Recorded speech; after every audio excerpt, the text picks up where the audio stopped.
जय श्री कृष्ण सभी को। थोड़ा लेट हो गए हम, but we will start in 2 minutes. 2 minute में हम शुरू कर रहे हैं सेशन को। थोड़ा आज लेट हो गया, सॉरी अबाउट दैट।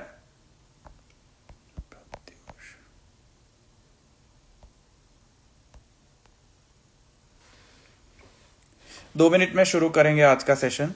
आज का सेशन हिंदी में रहेगा और आज के सेशन का सत्र का विषय है कि श्री महाप्रभु जी, श्री वल्लभाचार्य जी के विषय में जो चैतन्य चरितामृत के अंदर जो अपमानजनक तो टिप्पणियां की गई हैं उससे रिलेटेड जो डिस्कशन है वो किया जाएगा इस सेशन में। वो कहाँ तक वो एलिगेशंस जो है वो आपत्तिजनक जो डिस्क्रिप्शन है, वर्णन है महाप्रभु जी के रिलेटेड, वो कहाँ तक सत्य है, उसका जो रिसर्च है वो प्रत्युष महर्षि करने वाले हैं आज। तो stay tuned, we will get started in 2 minutes. Okay.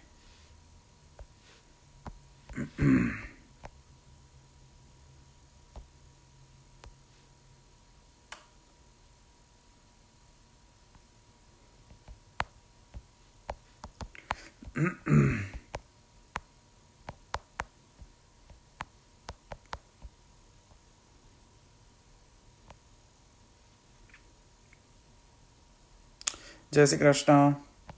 Keshav, V Yash Pandey, Hardik, Tanishq, Himani, Priyan, क्या हुआ जॉइन, नीलेश भाई। ओके। जय श्री कृष्ण केशव। मैं प्रत्युष को ऐड कर दूं।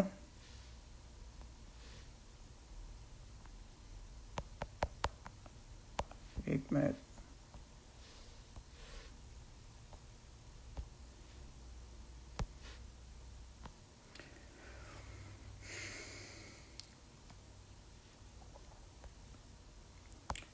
प्रत्युष को ऐड कर रहा हूं।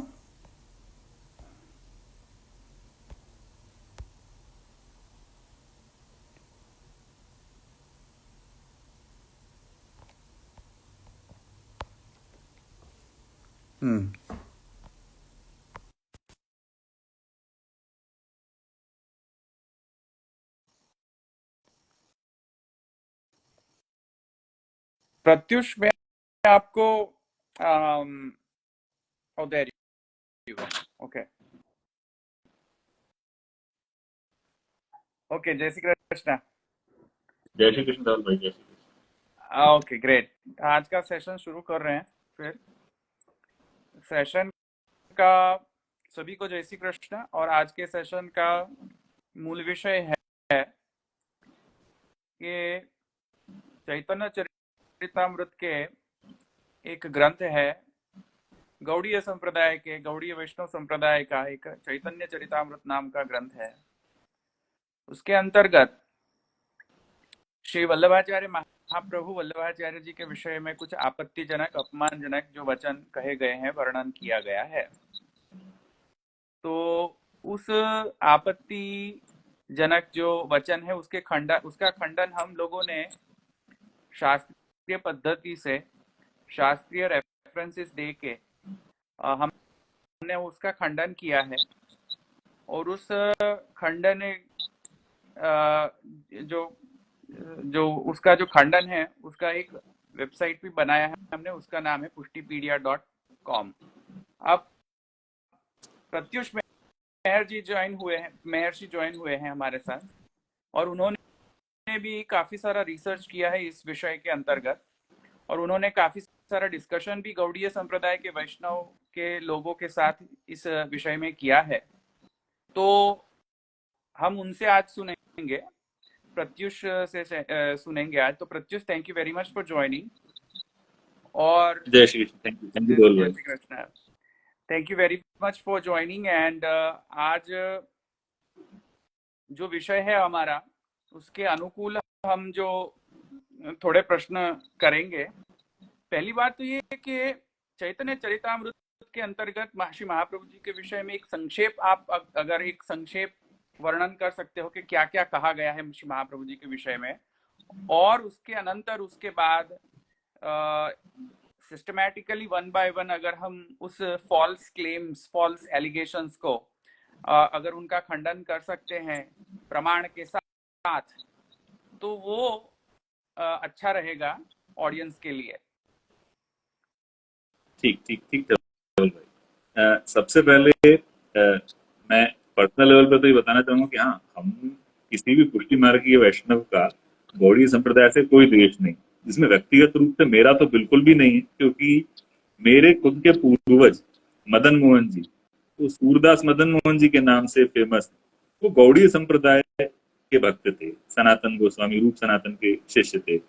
उनकी समाधि राधा दामोदर जी के मंदिर में आज भी विद्यमान।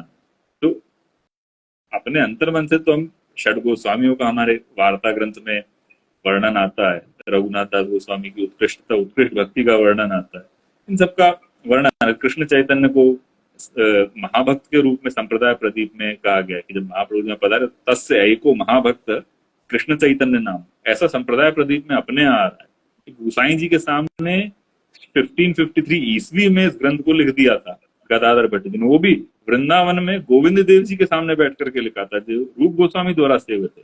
तो पर्सनल लेवल पर भी हमारा कोई द्वेष नहीं, और सांप्रदायिक तौर पर भी हमारा इनसे, गौड़ीय संप्रदाय से कोई द्वेष नहीं। हमारी आपत्ति केवल और केवल चैतन्य चरितामृत में आते आपराधिक अंशों से है और इतिहास विरोधी अंशों से है। आंशिक रूप में ही हमारा उससे मतभेद हम बताना चाह रहे हैं। पूरा ग्रंथ खराब है, हम ऐसा नहीं कह रहे। इसके रचयिता कहे जाते हैं कृष्णदास कविराज गोस्वामी। कृष्णदास कविराज गोस्वामी जी से भी हमें कोई आपत्ति नहीं है, और पूरे चैतन्य चरितामृत ग्रंथ से तो बिल्कुल ही नहीं है, केवल आपराधिक अंशों से अगे। इन आपराधिक अंश का लेखक जो भी हो, वो एक वैष्णव द्वेषी ही सिद्ध होता है। किसी भी न्याय से उसको आप वैष्णव तो सिद्ध कर ही नहीं सकते। वो अपन आगे देखेंगे इसमें क्या क्या आता है। सर्वप्रथम तो इसमें मध्य लीला में श्रीनाथ जी का ही डिस्क्रिप्शन आता है। इसके ऊपर हम एक पहले कर चुके हैं पॉडकास्ट धवल भाई से, उसको आप लोग यूट्यूब पर देख भी सकते हैं। उसमें श्रीनाथ जी का जो वर्णन आता है, जिस तरीके से उसमें वर्णन आता है, यदि वो वर्णन सही है तो पूरा पुष्टि मार्गी साहित्य झूठा है।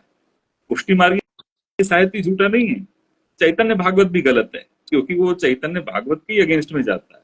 विश्वनाथ चक्रवर्ती जो गौड़ीय संप्रदाय के आचार्य हैं, उनके भी अगेंस्ट जा रहा है, क्योंकि वो कुछ और बात कह रहे हैं। इसमें जो वर्णन आ रहा है उसके अकॉर्डिंग माधवेंद्र पुरी ने प्राकट्य किया श्रीनाथ जी का, और प्राकट्य करके माधवेंद्र पुरी जी ने 14 वर्ष तक सेवा की, और फिर वो चंदन यात्रा के लिए पधार गए। 1478 में प्राकट्य किया, ये वो वहां पे स्वीकार रहे, और वो चंदन यात्रा के लिए चले गए। वहीं चैतन्य भागवत में नित्यानंद प्रभु के साथ इनकी भेंट आती माधवेंद्र पुरी की, कि कई वर्षों तक नित्यानंद प्रभु माधवेंद्र पुरी के साथ रहे, और बहुत लंबे समय तक साथ रहने के बाद नित्यानंद तो दक्षिण में गए सेतुबंध की तरफ। ये चैतन्य भागवत में आ रहा है ना, जो चैतन्य चरितामृत से भी पहले लिखी गई। और माधवेंद्र पुरी सरयू देखने गए अयोध्या धाम की तरफ। अब इस समय तो चैतन्य चरितामृत के अकॉर्डिंग माधवेंद्र पुरी को श्रीनाथ जी की सेवा में होना चाहिए था, चंदन यात्रा पे होना चाहिए था। वो सरयू देखने घूम रहे हैं, कोई वो दक्षिण जा रहे हैं नित्यानंद प्रभु, ये क्या हो रहा है? ये मैच नहीं होती टाइमलाइन। ये टाइमलाइन मैच होती है पुष्टि मार्ग की प्राकट्य वार्ता से और वल्लभ दिग्विजय ग्रंथ से। उसमें आता है कि महाप्रभु जी को माधवेंद्र पुरी ने वैष्णव शास्त्र पढ़ाए, और उनकी गुरु दक्षिणा में श्री वल्लभ से इन्होंने माधवेंद्र पुरी ने श्रीनाथ जी की सेवा मांगी। तो श्री वल्लभ ने कहा ठीक, जब प्रकट होंगे, समय आएगा, आपको हम सेवा देंगे, तब तक आप भारत यात्रा पे पधारो। तो ये 1488 में महाप्रभु जी को शिक्षा समाप्त होने के बाद माधवेंद्र पुरी भारत यात्रा पे पधारे। चैतन्य संप्रदाय की हिस्ट्री देखें तो नित्यानंद प्रभु ने अपना घर छोड़ा था, वो ईयर था 1487। तो ये तो एकदम मैच कर रही है चैतन्य भागवत और हमारा वार्ता साहित्य वल्लभ दिग्विजय। उसके बाद जब पूर्णमल खत्री का मंदिर पूरा हुआ है 30 ईयर्स बाद लगभग, तब माधवेंद्रपुरी को उन्होंने ऐसी वयोवृद्ध अवस्था में बुला करके उनको वापस से श्रीनाथ जी की सेवा सौंपी, और उनके संबंध से दूसरे बंगालियों ने भी करी। उसके बाद सब्जेक्ट मैटर एक सेकंड, थोड़ा इंटरप्ट कर रहा हूं मैं आपको, कि ये सब्जेक्ट मैटर में डीप जाने से पहले हम एक बार एक संक्षेप में अगर आप बता सकते हो कि क्या क्या कहा गया है श्री महाप्रभु जी के विषय में हाँ हाँ, कृष्ण जो चैतन्य क्या, चरितामृत में, वो थोड़ा समरी बिल्कुल करके उसके बाद हम करें तो अच्छा रहेगा ऑडियंस के लिए। Okay fine fine. तो ये तो हमने बस अभी छोटा सा देखा कि ये किस तरीके से एंटी है श्रीनाथ जी का जो वर्णन आ रहा है। ये एक चैप्टर मध्य लीला में आता है, और इसके बाद दूसरा जो चैप्टर आता है वो अंत लीला में 7th चैप्टर आता है, जिसमें श्री महाप्रभु जी श्री वल्लभ की भेंट ये चैतन्य महाप्रभु से जगन्नाथपुरी में बताई गई है। अब इसमें महाप्रभु जी को बहुत सारी गालियां आती हैं, बहुत सारी अनाप शनाप गालियां आती हैं, बहुत ऐसी बातें कही गई हैं। फॉर एग्जाम्पल अगर एक एग्जाम्पल दे तो, जैसे कि एग्जाम्पल के तौर पे महाप्रभु जी के रचित सुबोधनी जैसे उत्तम ग्रंथ को चैतन्य चरितामृत में लिख रहा है लेखक फल्गु प्राय भट्टेर नामादि सब व्याख्या, जो भी व्याख्या फल्गु प्राय सर्वज्ञ प्रभु जानी करे न को, और चैतन्य महाप्रभु सर्वज्ञ थे तो इनकी अपेक्षा करते थे। ये ऐसा इसमें लिख रहा है। ये लिख रहा है कि जब भी महाप्रभु जी इन एक गौड़ी वैष्णवों के मध्य जाते थे तो रहे हंस मध्य बकप्राय, हंसों के बीच में बत्तख जैसे उस तरह से रहते। ये एक वैष्णव आचार्य के लिए बात कही जा रही है, और ये चैतन्य नहीं कही है, ये चैतन्य नहीं कह रहे हैं, ये लेखक अपनी कैपेसिटी में कह रहा है। हाँ, लेखक अपनी कैपेसिटी में गालियां दी हैं, ये चैतन्य ने कोई हाथ से विनोद नहीं किया। हाँ, और उसमें एक जिसमें इंटरप्ट करना चाहूंगा कि जब आप कह रहे हो कि राजहंस मध्य ये न रहे बक प्राय, ये चैतन्य चरितामृतकार जो कृष्णदास कविराज है उनके हिसाब से श्री चैतन्य महाप्रभु ने श्री महाप्रभु वल्लभाचार्य जी के विषय में कहा, ऐसा मंतव्य कृष्णदास कविराज का है। और इसका अर्थ होता है बंगाली में है, राजहंस मध्य ये न रहे बक प्राय, ये बंगाली में इसका मीनिंग ये है कि चैतन्य श्री कृष्ण चैतन्य के जो भी अनुयायी गण थे उसकी सभा में वो सब गौर वर्ण के थे, तो वो सब क्या है कि राजहंस जैसे लग रहे थे, वो सब क्योंकि वो सुंदर राजहंस थे, वो विद्वान थे, वो सब विद्वान थे। इसके कारण उनको कंपेयर किया गया राजहंस के साथ कि भाई ये सब तो विद्वान है, हमारे लोग तो सब विद्वान हैं, और उसके मध्य में श्री महाप्रभु श्याम वर्ण के हैं, हमारे महाप्रभु वल्लभाचार्य। तो श्री महाप्रभु वल्लभाचार्य जी के विषय में ये कह रहे हैं कि ये सब गौर एकदम स्कॉलर्स राजहंस के मध्य में काकतुल्य बकतुल्य एक श्याम वर्ण का एक ब्राह्मण आ गया है जो बहुत गर्वीला है, जिसने सुबोधनी किया है, जिसने सुबोधनी लिख के बहुत गर्वानुभूति कर रहे हैं, ऐसा करके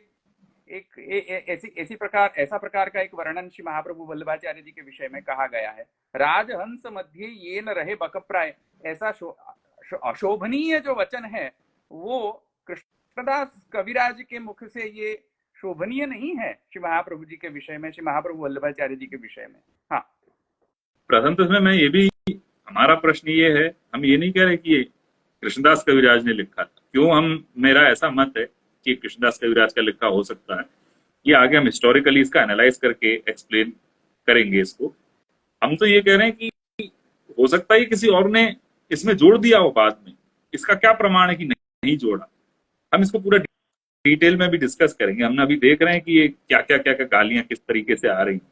ये आ रहा है कि महाप्रभु जी जब भी इनकी सभा में जाते थे तो बलात्कार करके जोर जबरदस्ती करके अपनी सुबोधनी सुनाने की चेष्टा करने लगते थे, और गदाधर पंडित और इन सबको बड़ी व्यथा हो जाती थी। ऐसा महाप्रभु जी के लिए वचन ये उपयुक्त प्रयुक्त कर रहा है ये लेखक जो इसका है। अब थोड़ा डिटेल में आना स्टार्ट करते हैं। तो श्रीनाथ जी का हम लोगों ने देखा कि श्रीनाथ जी का एक मिनट, एक और बात भी रह गई कि वो लोग ऐसा कहते हैं कि श्री महाप्रभु जी के गुरु गदाधर भट्ट थे। हाँ, ये इसी में आ रही, ये अपमान होने के बाद वो उन्होंने गदाधर भट्ट से दीक्षा ग्रहण कर ली। महाप्रभु जी ने इनसे दीक्षा ग्रहण की, और पहले वो बाल भाव से ही सेवा करते थे, उसके बाद वो किशोर भाव को प्रधान मान के सेवा करने लगे।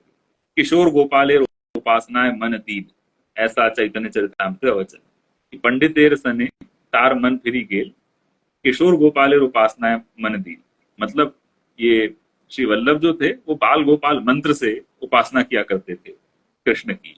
बालकृष्ण की। लेकिन गदाधर पंडित के साथ संग होने पे उनका मन बदल गया और उन्होंने किशोर गोपाल की उपासना करना प्रारंभ किया, ऐसा इसमें आ रहा है।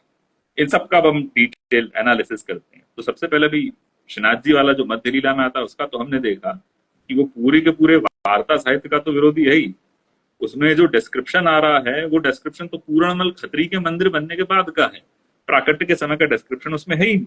दूसरी चीज, यदि ये वर्णन सही है तो चैतन्य भागवत झूठी माननी पड़ेगी, क्योंकि इम्पॉसिबल हो जाएगा माधवेंद्रपुरी के लिए नित्यानंद प्रभु से मिल पाना, जिन्होंने 1487 में घर जोड़ा। विश्वनाथ चक्रवर्ती, अच्छा, चैतन्य चरितामृत को ऑथेंटिकेट करने के लिए ये एक इंस्टेंस बताते हैं कि कहते हैं कि विश्वनाथ चक्रवर्ती एक आचार्य हुए आगे चल करके।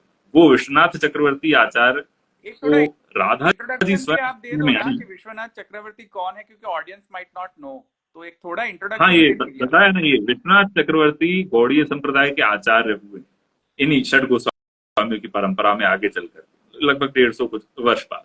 इनके शिष्य थे बलदेव विद्याभूषण। उन्होंने गोविंद भाष्य लिखा, जो गौड़ीय संप्रदाय में ब्रह्मसूत्र का भाष्य है। जैसे अपने महाप्रभु जी ने अणु भाष्य लिखा है ब्रह्मसूत्र पे, वैसे गोविंद भाष्य इनके शिष्य विश्वनाथ चक्रवर्ती के शिष्य ने लिखा है। तो विश्वनाथ चक्रवर्ती का स्थान कितना ऊपर है गौड़ीय वैष्णव संप्रदाय में, ये आपको बता रहे हैं।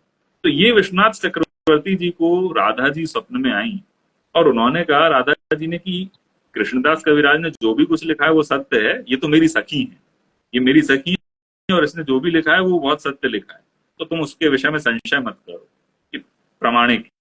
इसका मतलब विश्वनाथ चक्रवर्ती यहाँ पर इस इंस्टेंस से ये गौड़ीय वैष्णव क्या करते हैं कि ये कहते हैं कि हमारी चैतन्य चरितामृत इसलिए ऑथेंटिक है क्योंकि स्वयं श्री राधा ने इसको इसका समर्थन किया है विश्वनाथ चक्रवर्ती के स्वप्न में। मतलब स्वप्न को आधार बना के इसे ऑथेंटिकेट करने की चेष्टा करते हैं कि तुम मान भी लो, चलो हाँ ये स्वप्न सत्य हो, विश्वनाथ चक्रवर्ती को दर्शन दिए हो स्वामिनी जी ने स्वप्न में और ऑथेंटिकेट किया हो। लेकिन इसका अर्थ तो यही निकलता है ना कि विश्वनाथ चक्रवर्ती कभी भी इस चैतन्य चरितामृत के अगेंस्ट जा ही नहीं सकते, वो हमेशा इस चैतन्य चरितामृत के सपोर्ट में ही रहेंगे, क्योंकि स्वयं राधा जी ने इसे सपोर्ट किया है उनके स्वप्न में आकर के।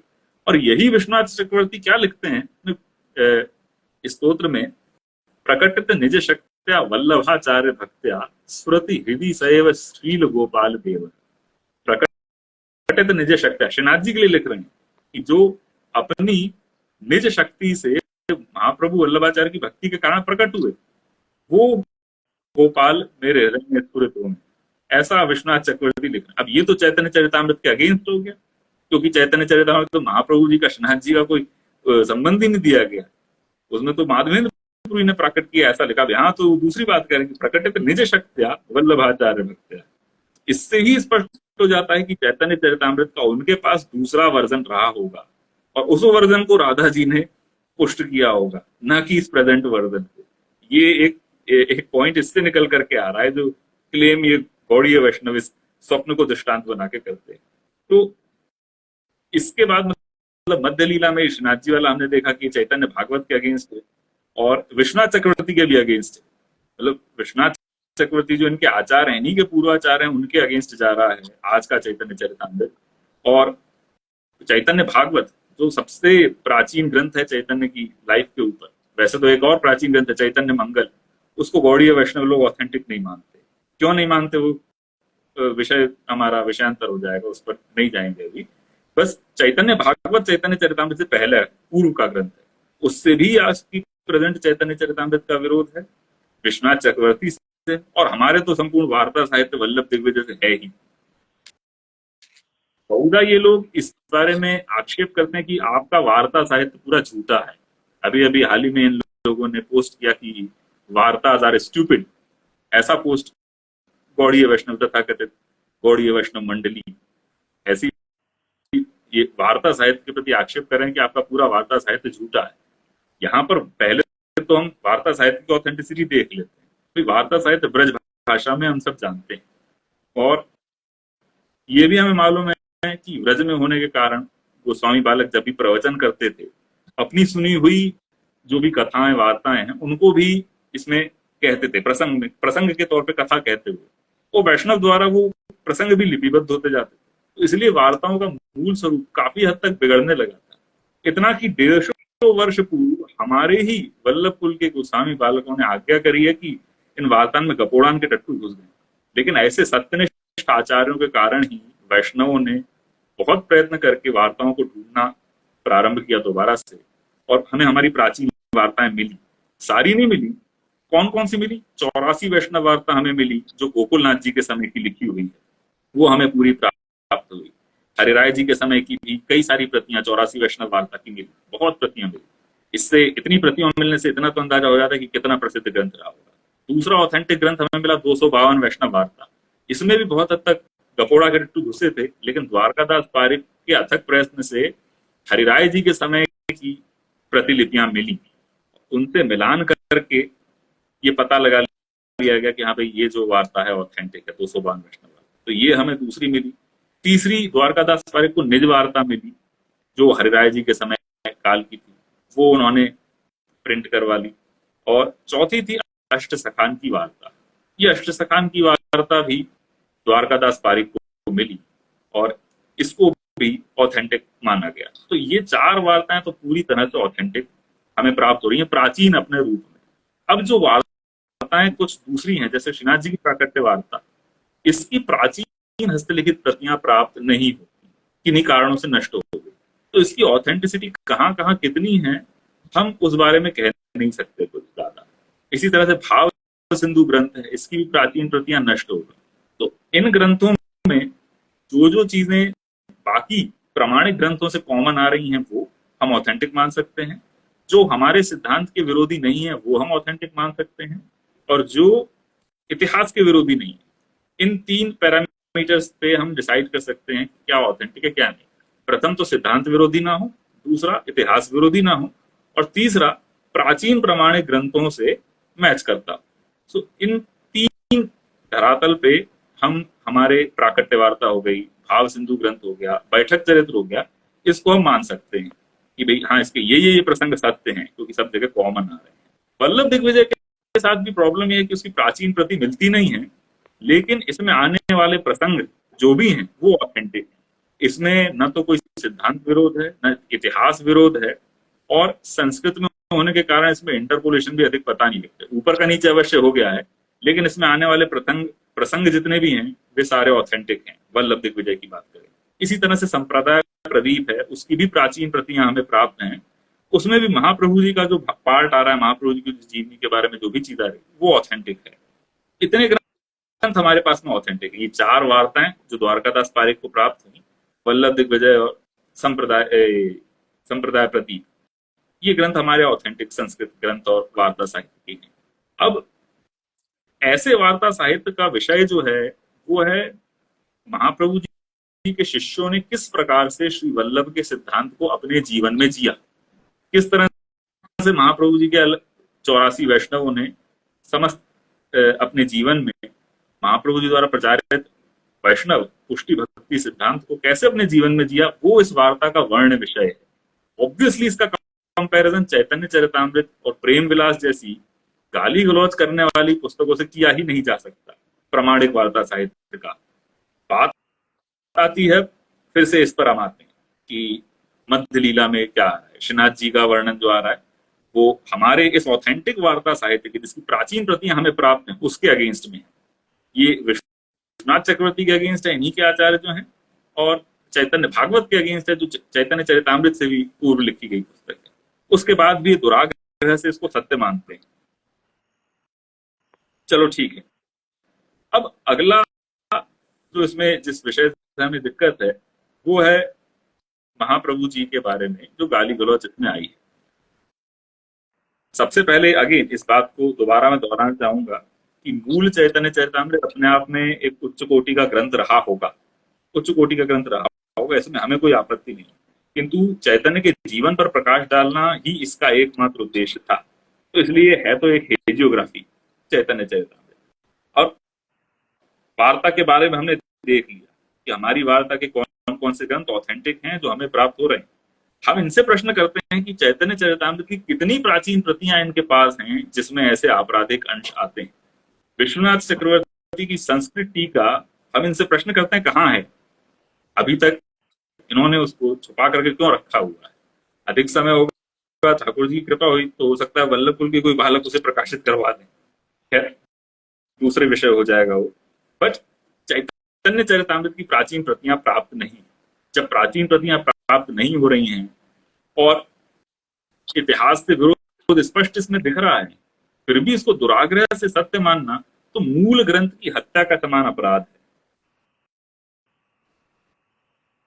एक तर्क ये और प्रस्तुत करते हैं कि भाई चैतन्य चरितामृत जो है हमारा बहुत उच्च कोटि का ग्रंथ है और हम इसको केवल अधिकारी के सामने ही कहना पसंद करते हैं। हम अधिकारी के सामने ही कहते हैं, जो अनधिकारी हैं उनको ये ग्रंथ नहीं बताया जा सकता। अब भाई हम तो यही प्रश्न कर रहे हैं, यही बात तो हम भी कह रहे हैं कि वैष्णव अपराध चाहे गुप्त ऋषि से आप करो या फिर गलियों में गाना गा गा के ढिंडोरा पीट पीट के आप करो, रहेगा तो तुच्छ वैष्णव अपराध। और ऐसे घनघोर आपराधिक अंश से संयुक्त ग्रंथ को सत्य स्वीकार करना एक महत वैष्णव अपराध है और मूल प्राचीन ग्रंथ की हत्या करने जैसा दुष्कृत्य है। और ये तो बहुत दुर्भाग्य की बात है कि ऐसे वैष्णव आपराधिक पाठ को, इस ऐसे अपराध पाठ का अधिकारी ये लोग स्वयं को आज मान रहे हैं। हमारा प्रश्न फिर से दोहराऊंगा, केवल यही है कि वर्तमान प्रचलित चैतन्य चरितामृत में आने वाले आपराधिक अंश के रचयिता कृष्णदास कविराज थे, इसका क्या प्रमाण? कितनी प्राचीन प्रतिलिपि से आपने उसका मिलान किया? क्या प्राचीन मैन्युस्क्रिप्ट में ये बात मिल रही है? बहुत सारी में तो नहीं मिल रही। कृष्णा चक्रवर्ती दूसरी बात कह रहे हैं। और क्या चैतन्य चरितामृत ग्रंथ के चोरी होने के कारण कृष्णदास कविराज ने आत्महत्या की थी? ये एक इंटरेस्टिंग ट्विस्ट आता है यहाँ पे। इन्हीं के, ये बात हम नहीं कह रहे हैं, गौड़ीय संप्रदाय का ही प्रेम विलास नामक ग्रंथ है। वो प्रेम विलास नामक ग्रंथ इस बात को कहता है कि कृष्णदास कविराज ने चैतन्य चरितामृत लिखी बहुत वृद्धावस्था में, वो चोरी हो गई और चोरी होने के दुख में इन्होंने आत्महत्या कर दी। कृष्णदास कविराज ने, हम नहीं कह रहे हैं, इनका बंगाली ग्रंथ कह रहा है। अब जाहिर सी बात है भाई, ग्रंथ में कोई हीरे मोती जड़ित नहीं होते जो उसे चोरी किया जाए। एक ही उद्देश्य से ग्रंथ चोरी किया जा सकता है और वो है उसके साथ छेड़छाड़ करना। ग्रंथ के साथ छेड़छाड़ करने के उद्देश्य से उसे चोरी किया गया। तो मोस्ट प्रोबेबल, संभव है कि चैतन्य, कृष्ण चैतन्य देव की कृपा से इनको पूर्वानुमान हो गया होगा कृष्णदास कविराज को कि भविष्य में मेरा नाम लेकर के ये कौन कौन से वैष्णव अपराध करने वाले हैं। उस दुख में उन्होंने और एक सोचने की बात यह है प्रत्युष के ऐसे महान कृष्ण भक्त श्री कृष्ण चैतन्य महाप्रभु, ऐसे महान आचार्य जो श्री कृष्ण चैतन्य महाप्रभु जी, उनके जो शब्द हैं, वचन हैं, वो कह रहे हैं कि तृणादपि सुनीचेन तरोरपि सहिष्णुता तरोरपि सहिष्णुता अमानिना मानदेन कीर्तनीय सदा हरि। अब इसमें तो एकदम अपोजिट चरित्र प्रस्तुत कर दिया है। ऐसा सिद्धांत महान आचार्य श्री कृष्ण चैतन्य महाप्रभु आचार्य ने किया है। महान आचार्य ने ऐसा कहा है कि भाई सभी को सम्मान करो, सभी का सम्मान करो, सभी आचार्यों का सम्मान करो और जो असम्माननीय है उसका भी सम्मान करो और सदा हमेशा सिर्फ हरि नाम कीर्तन में ही मग्न रहो, तन्मय रहो। अब ऐसा अगर कोई आचार्य का सिद्धांत हो और ऐसे आचार्य का एक फॉलोइंग कम्युनिटी हो, वो फॉलोइंग कम्युनिटी ऐसे वचन किसी अन्य आचार्य जो फ्रेंडली आचार्य हैं, जो श्री कृष्ण चैतन्य महाप्रभु और श्री वल्लभाचार्य महाप्रभु इतने फ्रेंडली आचार्य थे, जो दोनों मित्र थे, महान कृष्ण भक्त थे दोनों और मित्र थे, उनके बारे में ये कैसा कोई कैसे लिख सकता है? तृणादपि सुनैचेन तरोरपि सहिष्णुता अमानिना मानदेन कीर्तनीय सदा हरि। ऐसे आचार्य के सेवक ऐसे कैसे हो सकते हैं? ऐसा तो कोई नॉर्मल वैष्णव भी नहीं लिख सकता, साधारण वैष्णव भी ऐसी बुद्धि नहीं रख सकता। यहीं से एक और हमें प्रबल प्रमाण मिलता है कि किसी अवैष्णव ने बाद में ऐड किया होगा। इसकी पुष्टि तभी होगी जब आज पुराने प्रतियों को ये जांच करें और थोड़ा आत्ममंथन करें। खैर आगे आते हैं, जरा आगे देखते हैं। तो प्रथम हमने ये देखा कि प्रेम विलास में ये बात आती है कि इनकी चैतन्य चरितामृत चोरी हो गई थी। तो चोरी और क्यों कर सकता है कोई ग्रंथ को, हमें ये भी मालूम है। भाई चोरी करने का एक ही उद्देश्य हो सकता है, ग्रंथ से छेड़छाड़ करना। मतलब ग्रंथ से छेड़छाड़ हुई थी ऐसी प्रोबेबिलिटी इन्हीं के बंगाली ग्रंथ बता रहे हैं। ऐसे छेड़छाड़ युक्त ग्रंथ को अभी भी दुराग्रह से स्पष्ट अपराध होते हुए भी उसमें उसको सत्य मानना और उसके लिए एड़ी चोटी का जोर लगाना ऐसी धूर्त मंडली द्वारा, ये तो कृष्णदास कविराज की हत्या के अपराध के समान है। कृष्णदास कविराज को इस आत्महत्या का दोष नहीं जाएगा, ये ऐसे लोगों को जाएगा जो आज भी इस वैष्णव अपराध को सत्य मानते। और प्राण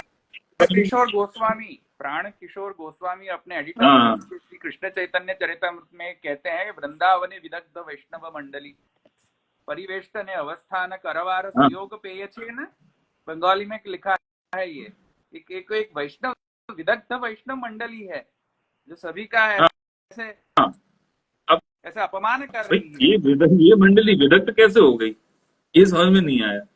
और अच्छा, एक और चीज देखो, इंटरेस्टिंग देखें, जिस तरह से महाप्रभु जी की निंदा की जा रही है इस ग्रंथ में, प्रेजेंट ग्रंथ में, ठीक उसी तरह से इनका जो प्रेम विलास ग्रंथ है ना, इसके आगे के चैप्टर्स में श्री हरिवंश जी की निंदा की गई है। गोस्वामी श्री हरिवंश को सहजिया बताया गया है और न जाने उनके बारे में क्या क्या कहा गया है। गोस्वामी श्री हरिवंश जी को भी उनके फॉलोअर्स महाप्रभु नाम से संबोधित करते हैं, उनको वंशी का अवतार मानते हैं। और वो कितने भक्त थे इसका अंदाजा तो हमें यहीं से हो जाता है कि उनके विराजते, उनके भूतल पे रहते समय ही गोस्वामी श्री विट्ठलनाथ जी ने उनके रचित पदों को श्रीनाथ जी के सम्मुख गवाया। वो किस कोटि के भक्त थे वो, उसका अंदाजा हमें हो जाता है। वार्ता साहित्य में उनके संप्रदाय को अलग स्वीकार किया गया है। ये चतुर संप्रदाय वाली बात तो खैर बहुत बाद में जोड़ दी गई कि भाई 4 ही संप्रदाय हैं। ठाकुर जी की कृपा दृष्टि प्राप्त संप्रदाय केवल 4 कैसे हो सकते हैं? ठाकुर जी की कृपा केवल सीमित कैसे हो सकती है इन 4 संप्रदायों में?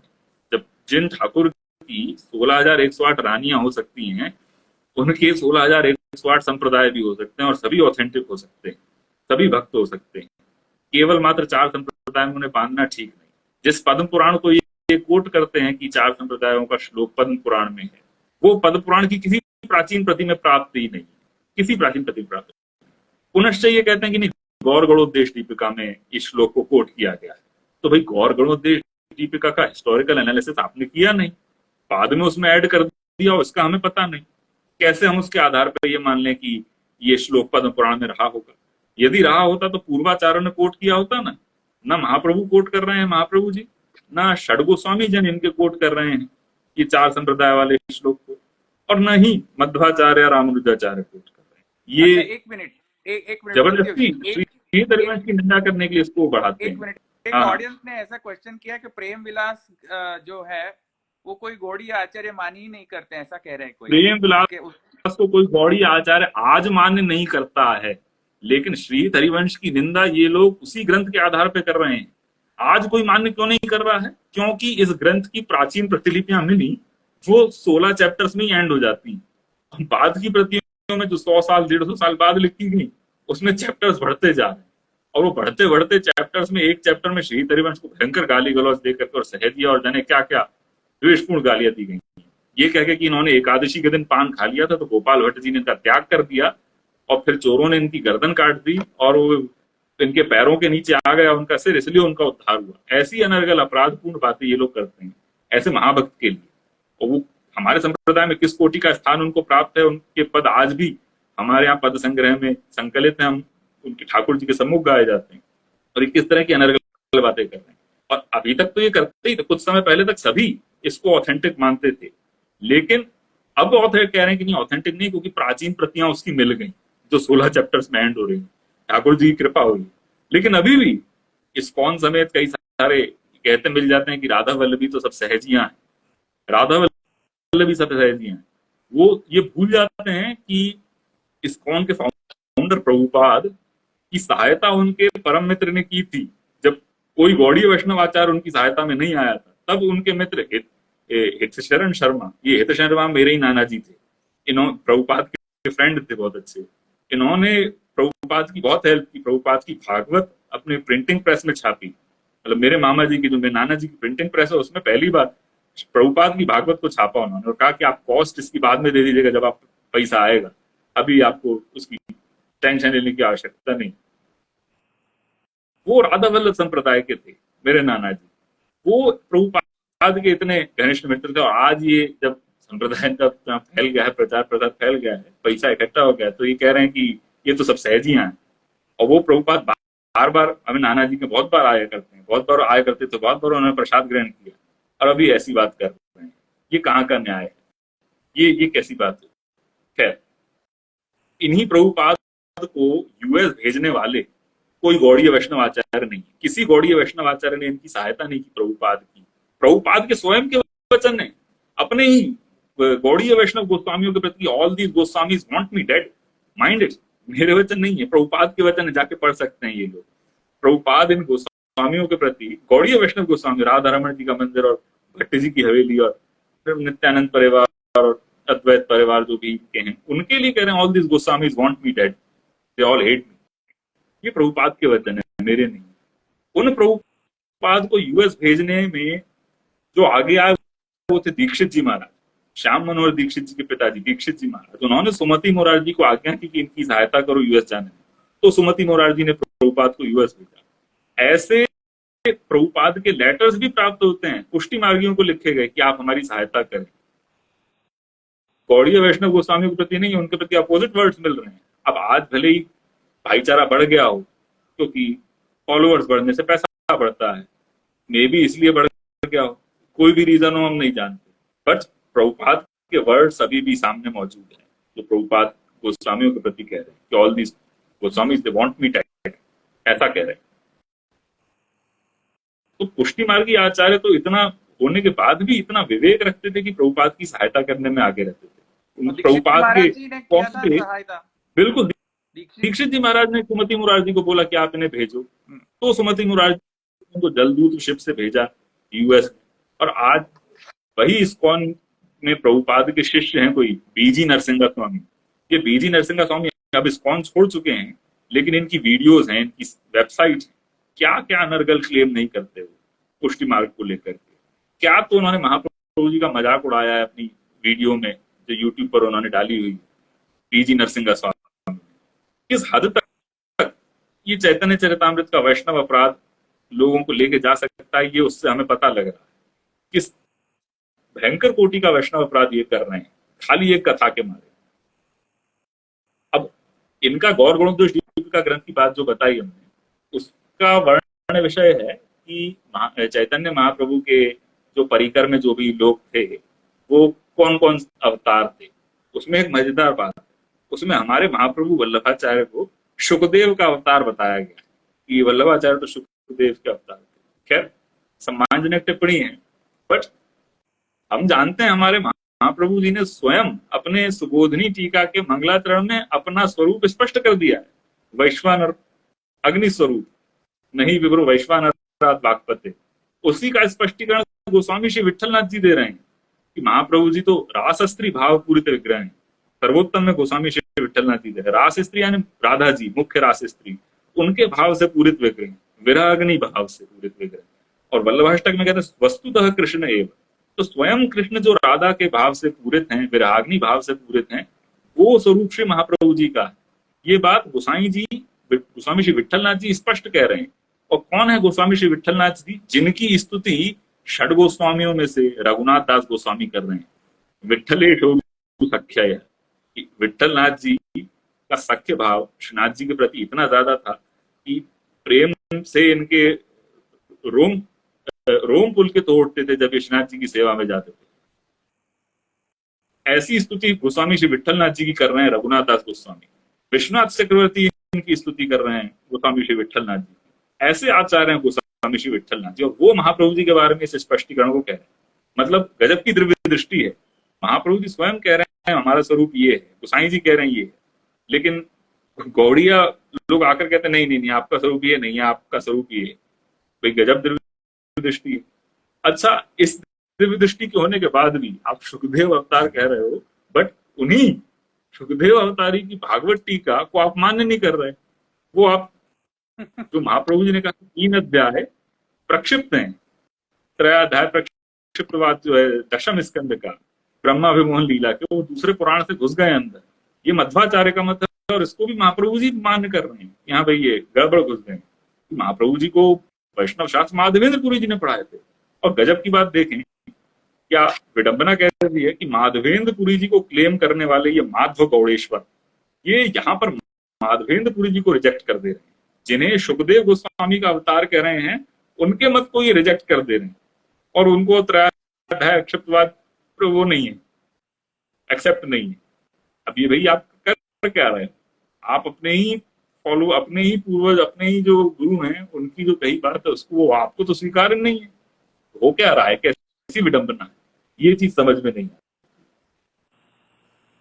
ऐसे श्री वल्लभ आचार्य थे जिनको भारतवर्ष में पहली बार महाप्रभु के नाम से संबोधित किया गया।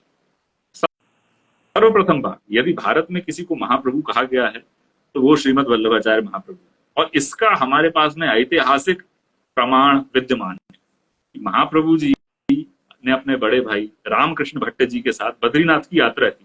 वहां के तीर्थ पुरोहित वासुदेव तैलंग को महाप्रभु श्रीमद वल्लभाचार्य ने लिख करके वृत्ति पत्र प्रदान किया, उनके बड़े भाई ने भी प्रदान किया। तो वृत्ति पत्र में बड़े भाई रामकृष्ण भट्ट श्री वल्लभ को महाप्रभु कह रहे हैं स्पष्ट रूप से, और ये वृत्ति पत्र में उन्होंने संवत तक लिखा। संवत है, सुप्रीम कोर्ट ने भी मान्य किया है, राइट? सुप्रीम कोर्ट ने तो ये उज्जैन का लेख पत्र मान्य किया है जो 1489 में लिखा गया। वो बद्रीनाथ के तीर्थ पुरोहित वृत्ति पत्र वहां सुप्रीम कोर्ट में सबमिट नहीं किया गया, लेकिन वो मान्य है भाई वो, क्योंकि तीर्थ पुरोहित वासुदेव तैलंग के पास विद्यमान है, अभी भी वल्लभकुल में विराजमान है। उस ग्रंथ की प्रतिलिपियां पूजित हैं महाप्रभु जी के हस्ताक्षर जी के रूप में। उसमें महाप्रभु जी के बड़े भाई रामकृष्ण भट्ट जी श्रीमद वल्लभाचार्य महाप्रभु नाम नियोगतो बुद्धिमताम विभाव्य ये लिख रहे हैं संवत सहित। और संवत को हम इसे नॉर्मली क्रिश्चियन एरा में कन्वर्ट करें तो 1511 एडी आता। 1511 एडी चैतन्य महाप्रभु उस समय संन्यास लेकर के नए नए पूरी पहुंचे भी नहीं थे, यात्रा पर थे। उस समय तो महाप्रभु नाम से प्रसिद्धि नहीं थे जब श्री वल्लभाचार्य जी को उनके बड़े भाई श्रीमद वल्लभाचार्य महाप्रभु नाम से संबोधित कर रहे हैं। मतलब स्पष्ट है बात कि महाप्रभु जी उस समय तक, श्री वल्लभ उस समय तक महाप्रभु नाम से भारत भर में फेमस हो चुके थे। इसका ऐतिहासिक प्रमाण है। वे श्री सूरदास जी जैसे अवतारी भक्तों के, कुम्भन दास जी जैसे अवतारी भक्तों के गुरु हो चुके थे। श्रीनाथ जी का मंदिर प्रकट कर चुके थे, पुष्टि मार्ग प्रकट कर चुके थे। और पुष्टि मार्ग प्रकट स्वयं श्रीनाथ जी ने, स्वयं श्री कृष्ण ने इनको साक्षात दर्शन दे करके ब्रह्म संबंध मंत्र प्रदान किया, दीक्षा प्रदान की, और तब पुष्टि मार्ग का प्रारंभ किया। ये सब चीजें चैतन्य के संन्यास से भी पहले हो चुकी हैं भाई। और ये हिस्टोरिकल फैक्ट है, ये हिस्टोरिकल फैक्ट हैं ये सारे। ऐसे आचार्य के प्रति ये चैतन्य चरितामृत का दुष्ट लेखक क्या कह रहा है? लेखक इनको वैश्या बोलने की धृष्टता कर रहा है महाप्रभु जी। और ये लिख रहा है कि चैतन्य महाप्रभु ने बोला जो भी श्रीधर स्वामी को स्वामी नहीं मानते उनको सब तो मैं वैश्या मानता। वैश्या, चलो कह लो ये बात चैतन्य महाप्रभु ने हास्य विनोद में कह दी होगी, मान लो, चलो हास्य विनोद में। आगे ये क्या कहता है लेखक जो है, फल्गु प्राय भट्टेर नाम आदि सब व्याख्या सर्वज्ञ प्रभु जानी करे न उपेक्षा। कि वल्लभ भट्ट के तो जितने भी ग्रंथ थे वो सब फल्गु प्राय थे।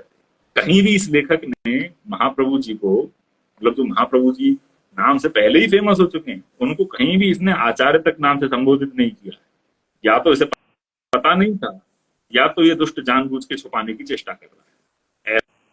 ऐसा दुष्ट व्यक्ति वैष्णव हो यह स्वीकार नहीं किया जा सकता। अगेन आगे आते हैं। आगे ये कहता है जब भी महाप्रभु जी इन बंगाली वैष्णवों के सम्मुख जाते तो तान सब आगे भट्ट कद्योता का, ऐसा कहता कि उन सब सूर्य रूपी वैष्णवों के सम्मुख तो ये जुगनू के समान थे। ये पता कर रहा है, ये चैतन्य महाप्रभु का हास्य विनोद नहीं, ये इस लेखक की दुष्टता है।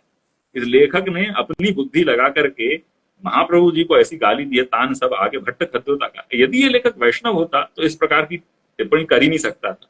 यदि ये प्रसंग सत्य भी होता ना, और महाप्रभु जी ने वास्तव में दीक्षा ग्रहण की होती गदाधर से, तो भी तृणादपि सुनी चेन तरोरपि सहिष्णुचा अमानी न मानी देन, मानने वाले का शिष्य कभी भी एक संप्रदाय के आचार्य को, भाई गदाधर से दीक्षा लेने के पहले विष्णु स्वामी संप्रदाय के आचार्य तो थे ना महाप्रभु जी, उनको कभी भी तान सब आगे भट्ट खद्योताकार नहीं लिख सकता। ऐसे आचार्य को कभी भी हंस मध्य, राजहंस मध्य रहे बक प्राय नहीं लिख सकता। इसको किसी प्रकार से आप जस्टिफाई कर ही नहीं सकते, कोई भी न्याय आप लगा दें, इसमें फिट कर दें।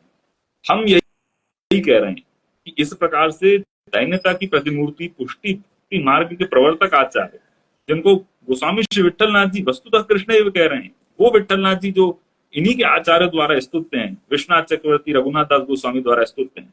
वो जब कह रहे हैं ऐसा, ऐसे अवतारी महाप्रभु श्रीमद वल्लभाचार्य की निंदा करने वाला व्यक्ति किसी भी प्रकार से साधारण वैष्णव भी नहीं हो सकता। तो महाप्रभु वल्लभाचार्य के तो चैतन्य बड़े प्रिय थे, ऐसा वार्ता ग्रंथों में प्रकट होता है स्पष्ट रूप से। और पुष्टि मार्गीय ग्रंथों में उनको महाभक्त कहा गया है, ये हम देख चुके हैं। तस्यैको महाभक्त कृष्ण चैतन्य नाम, ऐसा संप्रदाय प्रतीत में आ रहा है। ये चीज हमारे यहाँ आ रही है चैतन्य के प्रति, महाभक्त के रूप में स्वीकार कर रहे हैं। उनके अनुयायी जो षड गोस्वामी थे, उनको भी हमारे वार्ता ग्रंथों में सिद्ध भक्तों का स्थान प्राप्त है। रघुनाथ दास गोस्वामी को ब्रह्मदास जी की वार्ता में 252 वैष्णव वार्ता में, ये भक्तमाल में भी प्रसंग आता है। इनको कितना ऊंचा स्थान प्राप्त है रघुनाथ दास गोस्वामी जी को। लेकिन ये क्या कर रहे हैं, बदले में ऐसे अवतारी महाप्रभु जी की निंदा कर रहे हैं। हम तो इन्हें भक्त रूप में स्वीकार रहे हैं, महाभक्त कह रहे हैं, सिद्ध भक्त मान रहे हैं हमारे वार्ता के ग्रंथों में, किंतु ये क्या कर रहे हैं, ये चैतन्य चरितामृत जैसे स्पष्ट रूप से भ्रष्ट ग्रंथ को सत्य सिद्ध करने के लिए बार बार तर्क वितर्क से इसको सत्य सिद्ध करने की चेष्टा करने के कारण, और बार बार अपने प्रवचनों में इसको दोहराते हैं। इसी से ऐसा विषाक्त वातावरण बन गया है, बहुत विषाक्त वातावरण बन गया। एग्जैक्टली। इसलिए हम इतना तो कह सकते हैं कि सत्य तो ये है कि ऐसे अपराधी महाधूर्तों से तर्क वितर्क करना हमारा ध्येय नहीं है, और न ही इसका कोई औचित्य हमारे लिए, हम इनसे झगड़ा नहीं करना चाह रहे हैं। किंतु ऐतिहासिक सत्य को प्रकट कर निर्दोष वैष्णव, निर्दोष भक्तों को सावधान करना हमारे लिए धर्म कर्तव्य है, ऐसा हमारे आचार्य जी की आज्ञा है कि वैष्णव अपराध हो रहा है तो उससे हम सावधान करें। विडंबना तो ऐसी है कि वैष्णव अपराध की बहुत विशद व्याख्या चैतन्य चरितामृत के आचार्य, चैतन्य संप्रदाय के आचार्यों ने करी हुई है, बहुत विशद व्याख्या करी है कि वैष्णव अपराध क्या होता है, कैसे हो जाता है और कैसे आपत्तित होते हैं उससे। और विडंबना देखो कि इसी संप्रदाय के ऐसे भ्रष्ट ग्रंथ में इतना भयंकर अपराध मौजूद है, जिसको सत्य सिद्ध करने के लिए ये धूर्त मंडली एड़ी चोटी का जोर लगाए पड़ी। यहाँ एक बात मैं और ऐड करना चाहूंगा, जिनकी बुद्धि पे ऐसे कली पुरुष का स्वामित्व हो चुका है, जिनकी कृतियां मात्र कली काल बढ़ाने में सहायक हैं, ऐसे